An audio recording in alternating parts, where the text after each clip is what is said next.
ምስቀበት ዛሬ ይሄንን ስናገር ምናልባት ጀማሪ ባለት ዳሮች ይኖራሉ ወይንም በትዳሮቻቸው ላይ ዋጋ እየከፈሉ ያሉ ሴቶች ይኖራሉ አሊያም ደግሞ እንዲቺ ታርጎባቸው ይስተካከላል ይያሉ የሚታገሉ ሴቶች አሉ ገብሻል ቢያንስ እነሱ ከኔ ህይወት አክሴፕት የሚያርጉት ነገር ካለ ብዬ ነው ብልጥ ሰው ከሰው ህይወት ይማራል ገብሻላ ብልጥ ሰው ከሰው ህይወት ይማራል ያንን ብዬ ነው እንጂ እኔ አሁን ምንም እዚህ ጋር አዲስ ነገር ይፈጠርኛል የሚል አይደለም ይሄን ወሬ ማወራልሽ እያለቀስኩበትም አይደለም እየሳኩበት ነው ያለፍኩት ታሪክ ስለሆነ ማለት ነው እና ተናገረ እሱም በራሱ ሀውዬ ቃል ለምድር ለሰማይ ያን በትዳር ቆየ ነው 1 አመት ከአንድ ወር ነው በትዳር በፍቅረኛው ደረጃ 3-4 አመት ቆይተናል ነገርሽ ላይ በልጅነት እንግዲህ 8ኛ ክፍል ተማሪ ነኝ ብዬሻለሁ የማላቃትን ቃል ኪዳን ይናገርልሻል ከሷ ሰምቼ የማላቆን ይለኛል ብዬ የማላቆን ቃል ኪዳን እኔ እለዋለሁ ሲያወራ እኮ እኔ አሁን አንተ የምታወራው እኔ ነው ገብቶሻል አይደል አባባሌ እኔ አሁን ራሴን ጥሩ አድርጌ እሱ መጥፎ አድርጌ ጄጂ ያርኩ አይደል የማወራልሽ የኖርኩትን ህይወት ነውና እሺ አውራ ያን ቀን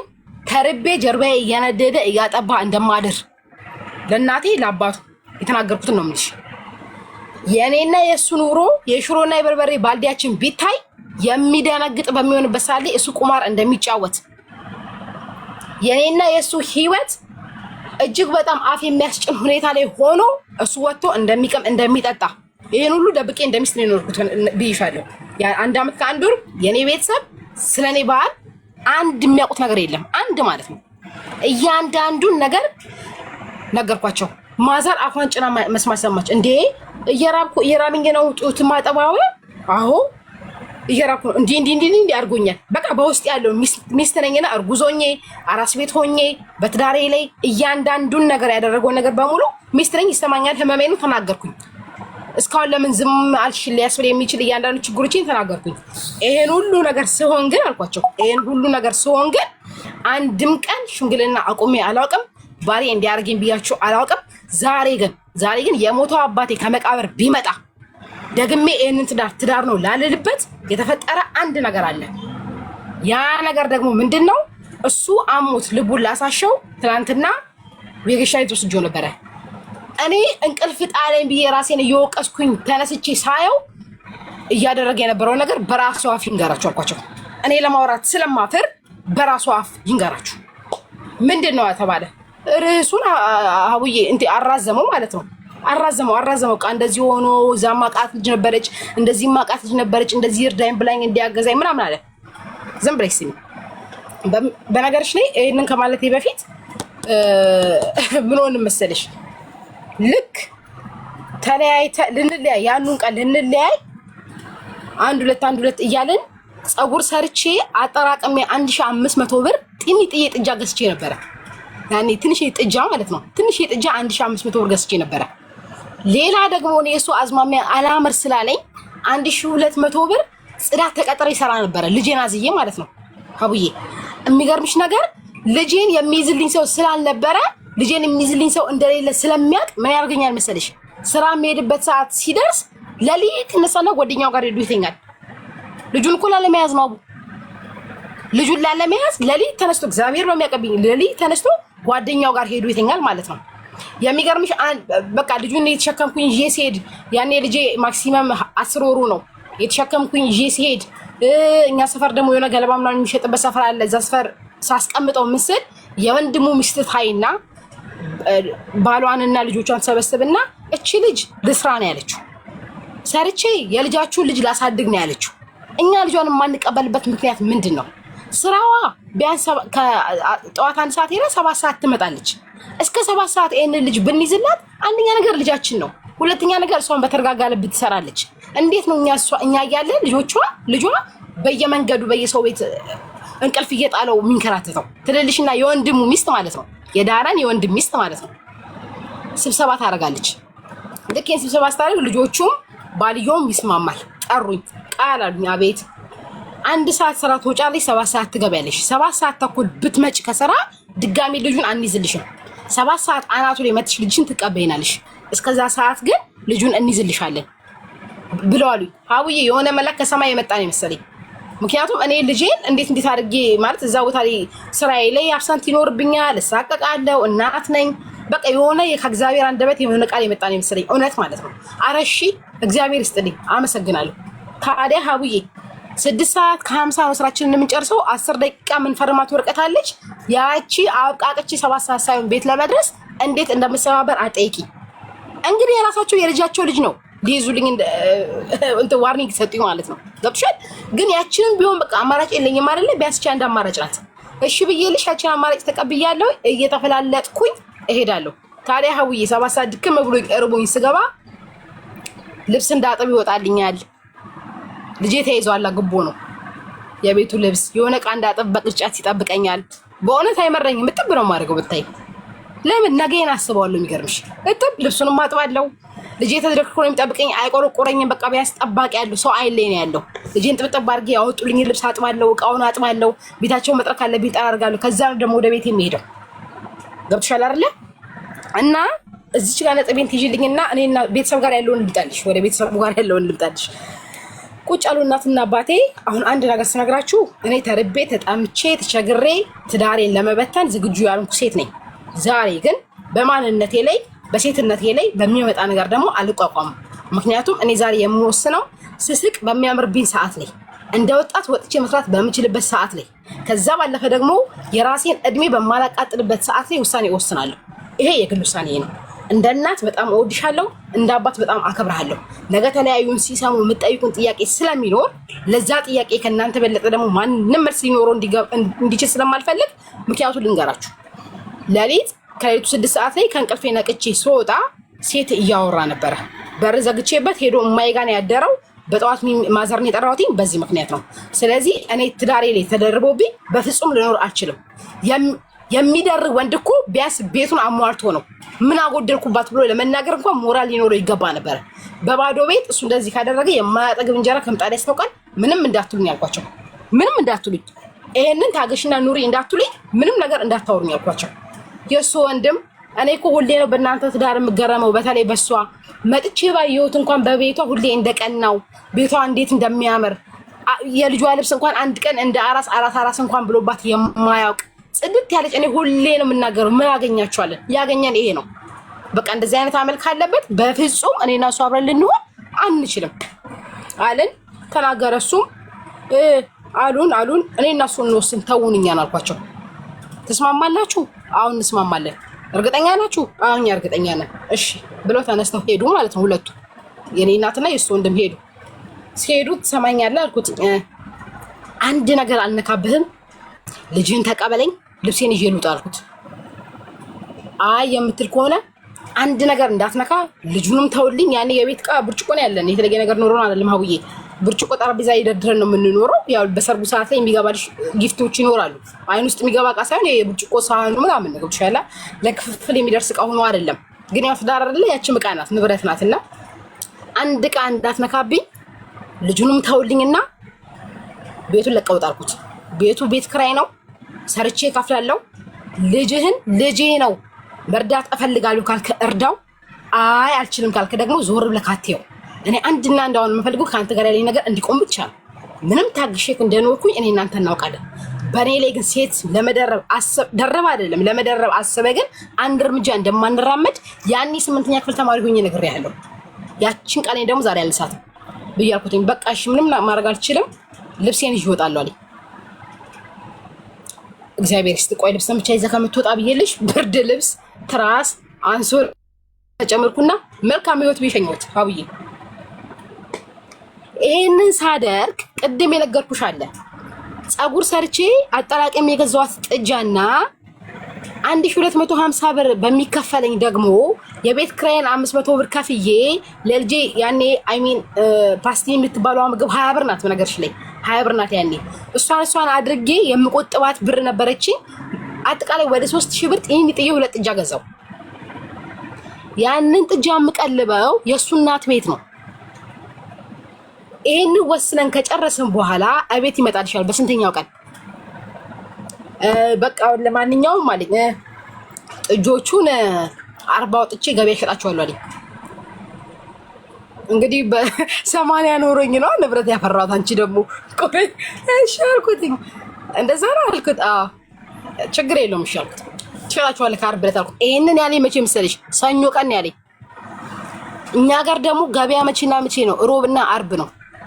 እሱ ሰኞ ቀን ሲለኝ እኔ ሮብ ገበያ ወጥቼ ሸጥኳቸው ሁለቱንም። ሮብ ገበያ ጥጆቹ ሲያሯሩጡኝ እኔም ስሮጥ እንግዲህ በሴት አቅም ያልችላቸውማ ሆዬ ሲያሯሩጡኝ እኔም ስሮጥ ይኸው እየተሯሯጥን ገበያ ደረስን ከጥጆቹ ጋር።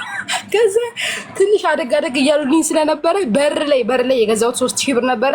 6000 ብር ሲጋምቱልኝ አየር ላይ ፍጥት አየር ላይ አልተስማማው ማልኩኝ።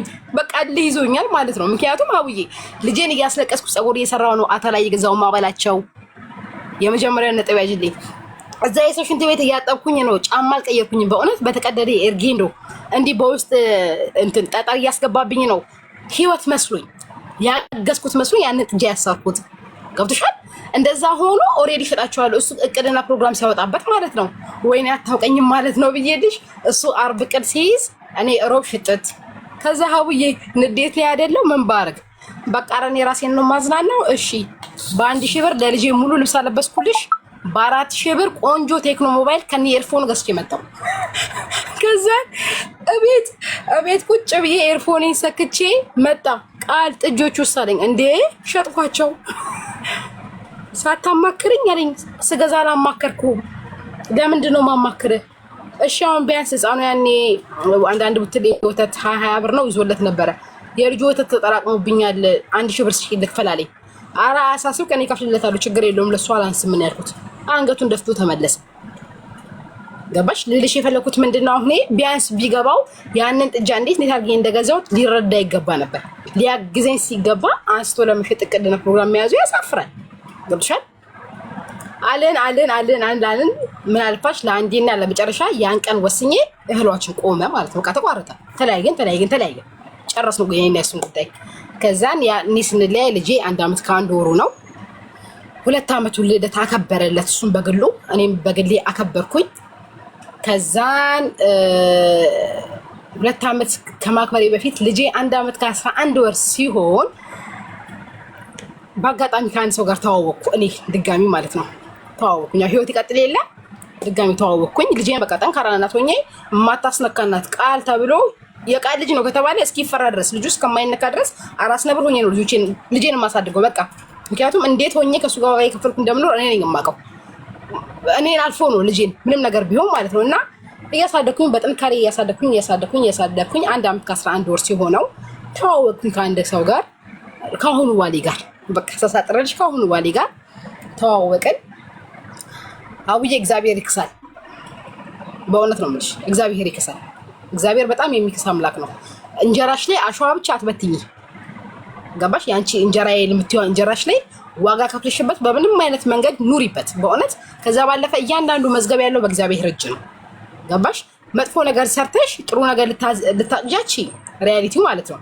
እኔ በመጀመሪያ ህይወቴ እንደነገርኩሽ ነው። መራብ፣ መጠማት፣ መቸገር ቤቴን የሚበተንበት አይነት ሴት አይደለሁም። ሰነፍ አይደለሁም። ገብሻል አይደለ? የራሴ መስፈርት አለኝ። መስፈርቴን ካለፈ አንድ ሰው ለነፍሴም ለስጋዬም አብሬው አልኖርም ከሱ ጋር። ገባሽ? እና ተዋወቀን 2 ዓመቱን የልጄን 2 ዓመት ያውኑ ባሌ ሰርፕራይዝ አደረገኝ ማለት ነው። አላውቅም በቃ እኔ አላክብርም ብዬ ቁጭ ብያለሁ። ኑ እስኪ ቤት አለን። ስንሄድ ጓደኞቹን ሰብስቦ ምናምን ባነር አሰርቶ ምናምን በቃ ልጄን ፎ አድርጎ አከበረለት። ያን ቀን ከሱ ጋር ሪሌሽንሺፕ ተጀመረ። ምን አለፋሽ በፍቅር 2 ወር ሳንቆይ ኢሚዲየትሊ ነው በቃ ወደ ትዳር እኔ እግዚአብሔር እጅ ይመስለኛል ወደ ትዳር ገባን። በጣም በፍቅር በመከባበር ከአንደበቴ በእውነት ነው የምልሽ ይሄ ነው ያ ነው የማልልሽ ነገር ነው።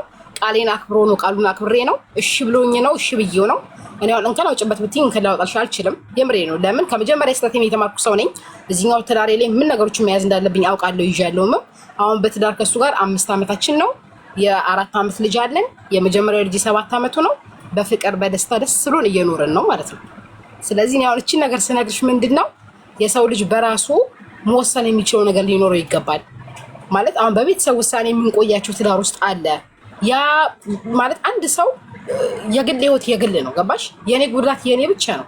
የኔን ህመም እናቴ ልትታመምልኝ አትችልም። የኔን ህመም ቤተሰቦቼ ሊታመሙልኝ አይችሉም። ስለዚህ የማይሆነ ህይወት ውስጥ እንዳለን የምናቆኛን አይደል? ልባችንን ስናዳምጥ እንደማይሆን ካወቅን ደግሞ መሳቅ በምንችልበት ሰዓት ላይ አማራጮች ባሉበት ሰዓት ላይ መሮጥ ብንፈልግ በምንሮጥበት ሰዓት ላይ መወሰን ያለብን ነገር መወሰን ግዴታችን ነው። ምክንያቱም ህይወት አንዴ ናት አብዬ፣ ህይወት አንዴ ናት። ከዛ ደግሞ እግዚአብሔር ቢረዳንና ቢሆን ለልጆቻችን አባት መምረጥ ብንችል በእውነት ካልሆነ ደግሞ ሰው እንደ ጨዋ ቀምሾ አይደለ ካልሆነ ደግሞ ለልጆቻችን ጠንካራ እናት መሆን።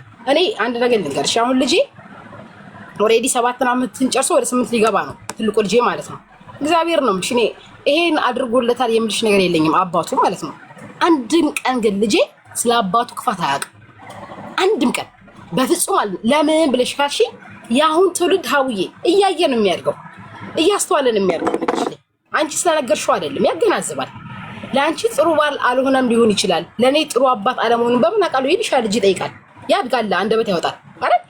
ስለዚህ አንድም ቀን እኔ ለሱ አባትህ እንዲህ ነው ብዬ አንድም ቀን ተናግሬ አላውቅም።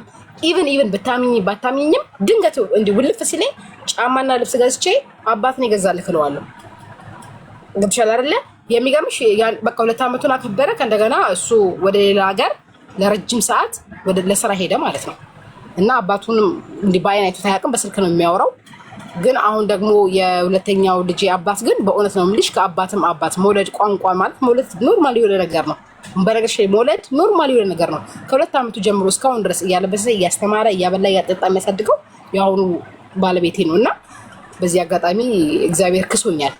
እና በእኔ አይነት ላይፍ ውስጥ ያላችሁ ሰዎች እግዚአብሔር ይክሳል፣ አይዟችሁ ለማለት ያህል ነው ብዬ። ግን አሁን አብሮሽ ያለ ባለቤት አባቱ እንዳልሆነ ያውቃል አይደል ልጁ? አዎ ያውቃል።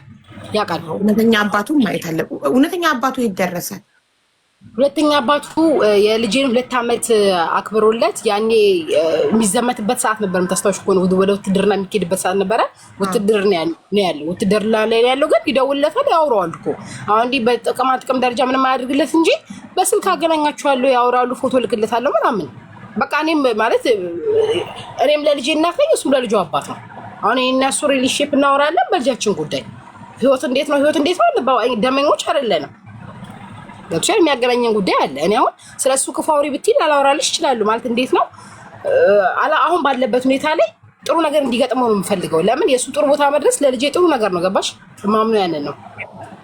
አላገባም ካንቺ በኋላ ነው ለደም ኦኬ። የረሳሁት ነገር አው ያስታወሽ እንዴት ሆነ መሰለሽ? ልክ እንደተለያየን ሲያወራት የነበረችው ልጅ እኮ አገባት።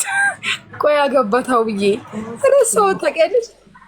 ሲያወራት የነበረችው ልጅ አገባት።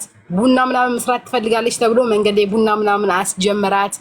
ከዛም ቡና ምናምን እየሰራች እያለ እንዳጋጣሚ ሳይነግራት ነው እዛው ቁጭ ባለችበት ትቷት ይዘመተው። ሳይነግራት ማለት ነው። ረሳሁት። ታውቂያለሽ? አላረገዘችለትም ነበር። አላረገዘችም ነበር። ስታሳዝን አየር ላይ ጥሏት ሄደ። የሚገርምሽ ግን እንደዛ ሆኖ እኔ ያን ከዛን ከሱ ጋር ከተለያየን በኋላ በቃ እንደምን ጎበዞኝ ፀጉሬ ከፍቼ ነበረ። እኔም ከሱ ጋር ተለያየን። አንድና አንድ ታርጌቲንግ ስራዬ ላይ ያደረኩት እሱ የሸጠብኝን ከብቶች ደግሜም በሆነ መንገድ አድርጌ ሌላ ከብቶችን ገዛዛውኝና ከብቶችን ቀላልቤ በቃ ትንሽ የፀጉር ቤት ከፈትኩኝ ማለት ነው ለራሴ። የሚገርምሽ አንዴ ሳታውቅ እኔ ፀጉር ቤት መጣሽ ልጅቷ። ኦኬ ልትሰራ አውይ ቆንጆ አድርጌ ሰርቼ የሸኘኋት። ምን አገባኝ ታዲያ? አንቺ ግን አውቀሻታል? አዎ እኔ አውቂያታለሁ። እሷ ከመጨረሻው ኧረ ታውቀኛለች። ድርግም አድርጋ ነው የምታውቀኝ አውዬ። ኦኬ እኔ ነገር ልትፈልገኝ አይደል አምጣቷ። እኔ ደግሞ ስራዬ ነው። አልሰራም ማለትም አልፈልኩም፣ ገንዘቤ ነው። ሰራሁት ቆንጆ አድርጌ። እንደሷ ከስተመር ተንከባክቤ አላውቅም። ቆንጆ አድርጌ ሰርቻት ከልጄ ጋር እዛ ጋር ፏ እያልን ሰርች ሸኘኋት። ኢንፎርሜሽንን ፈልጋት ትምጣ፣ ጸብን ፈልጋት ትምጣ፣ አልተሳካላትም። ገብቶሻል? እኔ ስራ ቦታ ነው የመጣው እንዴ? አንቺ እኮ ነሽ አውጥተሽ የጣልሽው አልፈልግህም ብለሽ። እኔ ነኝ ወሰንኩትና ሀውዬ እውነት እነግርሻለሁ ብዬ ሁሌ ነበር የማስበው። ስላስገባሽኝ በጣም ነው የማመሰግን የኔ እናት። ደግናለሽ። ጀግንነትሽ በጣም ደስ ይላል። እርክትን ያልነው በታሪክሽ። አሁን ደግሞ ሁለተኛው ትዳርሽ ደግሞ የተመቻቸ ሁኔታ ላይ ስለሆንሽ ደስ ብሎናል። ምን እየሰራሽ ነው ታዲያ ስራ? ኦኬ ሁለተኛ ኦኬ እሺ አቡዬ አሁን ያለሁትኝ ኢራቅ ነው። ኢራቅ? አዎ። ምን ልታደርጊ ሄድሽ ኢራቅ? አውዬ አሁን ያለሁት ኢራቅ ናት። እንዴት ሆነ መሰለሽ? እንዳጋጣሚ እንዳልኩሽ ነው ከሁለተኛው ትዳር ጋር ቆንጆ ህይወት እየኖረን ቤተሰቦቹም ትንሽዬ ቦታ ሰጡን ቦታ ነገር ማለት ነው። እዛች ቦታ ላይ ትንሽዬ ነገር ማድረግ ፈለግን። እና አሁን እኔ የምሰራው ፀጉር ቤት ነው አውዬ። ፀጉር ቤት ደግሞ ከእጅ ወደ አፍ ነው እውነት ማለት አሁን ኖርማል ኑሮ ለመኖር ትኖሪያለሽ እንጂ ነገ ላስተካክልበት የምትይበት አይነት ስራ አይደለም። እሱም እንጨት ቤት ነው የሚሰራው። እንጨት ቤት ነው የሚሰራው ማለት ነው። የሰው እንጨት ቤት ነው ተቀጥሮ ነው። አዎ ተቀጥሮ ነው። ወይ የእንጨት ቤት ነው የፀጉር ቤት ደሞዝ ደግሞ አይበቃም ማለት አይታሰብም። በቃ ልጆቻችንን እናስተምራለን፣ እንበላለን፣ እንጠጣለን፣ እንለብሳለን እንጂ ነገ የምትይው ነገር አይኖርሽም አቡዬ። ያችን በማሰብ ሳንወድ በግዳችን ላልተወሰነ ጊዜ ተለያይተናል። አሁን ከልጆቼ ጋርም ከሱ ጋር ልጆቼ እሱ ጋር ናቸው። እሱ ከሱ ወልደሻል? አዎ የ3 ዓመት ልጅ አለኝ ከሱ። ማሻአላ ወንድ ነው እሱ? ወንዶች ናቸው ሁለቱም። አዎ ሁለት ወንዶች። ኦኬ። እና ሁለቱንም የተውሻቸው ልጆች ወደ ኢራቅ ራሱ ጋር እሱ ጋር አሁን እሱ እናቱ ቤት ገባና ልጆቼን ይዞ ስራውን እየሰራ እህቱ አለች ቴከር እያርጉለት እያስተማረ ምናምን ራሱ ነው ትሪት የሚያርጋቸው አቡዬ። እውነት ለመናገር በልጆቼ ዙሪያ የምሰጋበት ሁኔታ ላይ አይደለም። ጎበዝ ነው ጌታ። አዎ ከሱ ያልተወለደውን አብሮ ያሳድጋል። በጣም የሚገርምሽ እሱ ነው። በጣም የሚገርምሽ ማለት ነው። እኔ ተጠራጣሪ ነኝ። ስፔሻሊ በመጀመሪያ ልጄ በጣም ተጠራጣሪ ነኝ። ምክንያቱም ዋጋ ከፍዬበታለሁ ልጄ ላይ። እሱም ያውቃል። ከትንሹ በላይ ለትልቁ ነው በጣም የሚጠነቀቅለት። በጣም ማለት ነው ከምነግርሽ በላይ በእውነት ልብስ መግዛት ቢፈልግ ቀድሞ ለትልቁ ገዝቶ ነው ቀጥሎ ለትንሹ የሚገዛው።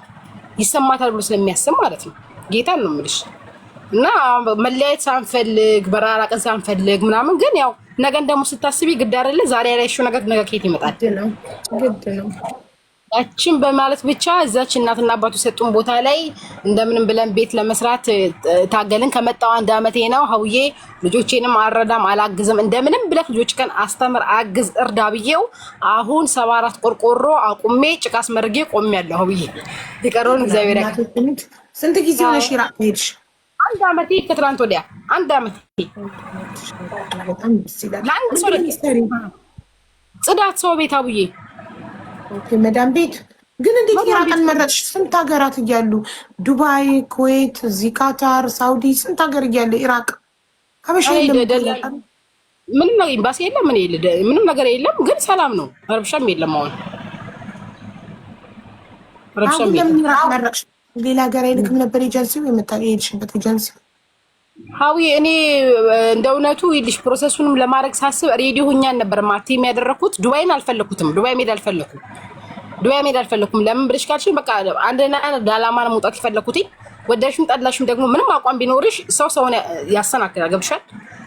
በቃ ያንን ስለፈራው ተደብቄ መስራት የፈለኩበት ምክንያት አለኝ። በቃ ድብቅ ብዬ ነፃነት በሌለ ሁኔታ ውስጥ ነው መስራት የፈለኩት። ለዛ ነው ሀዊ በምክንያት ነው። አው ሳውዲ ወይ ካታር ምናምን ብትሄጂ ጥሩ ነበር። ምንም ሀበሻ የለማ እዛ። አረ እንዳለ ሀበሻ ነው። የነፋ ሀበሻ ነው ያለው ኢራቅ። አራው ቢሮ ውስጥ ራሱ እኮ ሀበሾች ይሰራሉ አሉ። እሺ ከሰዎቹ ጋር ሞል ምናምን ወጥሽ ታውቂያለሽ? ልጅ አላቸው እንደው አንቺ አሁን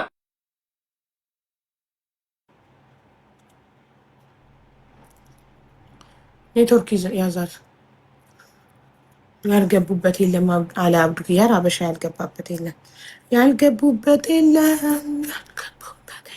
ብሏል። ተቋረጥሽ እኮ ቃል ኪዳን።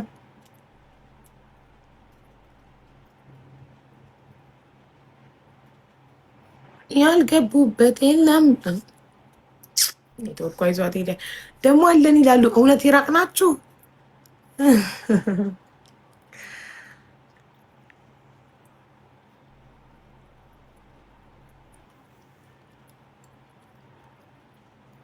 የት የሌለ ነው? ሁሉም ቦታ አላችሁ። ወይኔ